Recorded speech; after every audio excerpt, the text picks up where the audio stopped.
So, in identifying a lease, the standard has covered, IFRS 16 has covered three different scenarios. So, the first one is how do you distinguish between a lease contract and a service contract? The second is substantial rights for substitution. And the third is portion of the assets. We did cover briefly in the earlier section of identifying the lease. Let's look into specific what the standard has to say. So the first one is lease versus service contract. IFRS 16 aims to distinguish a lease from a service contract on the basis of whether a customer is able to control the use of an asset being leased. If the customer controls the use of an identified asset for a period of time, then the contract contains lease. This will be the case if the customer can make important decisions about the use of an asset in a similar way to that in which it makes decisions about its own assets that it uses. In contrast, in a service contract, the supplier controls the use of any asset used to deliver the service.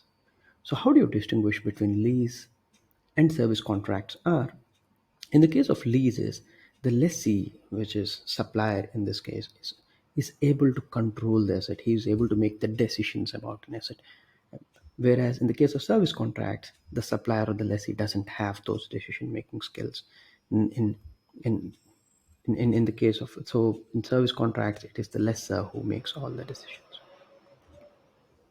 On the second scenario, which is substantive rights of substitution, if a supplier has substantive rights of substitute the asset throughout the period of use, there is no identified asset, and the contract does not contain a lease. This is because the supplier and not the customer controls the use of an asset in such circumstances. So, if the lessor has substantive rights to substitute, let's say in day one he's sending you a different asset, on day two he replaces it with some other asset, then the supplier, which is lessor, has the right to substitute. In that case, there's no identified asset, and there is no the contract is not a lease contract. The third scenario is portion of assets. A capacity portion of an asset is an identified asset if it is physically distinct. Example, a floor of a building. A capacity or other portion of an asset is not physically distinct.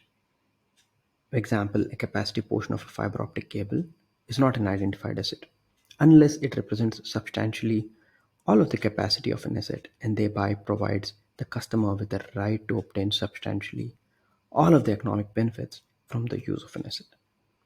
In short, if a substantial portion of an capacity asset is used by the lessee, then there is an identified asset.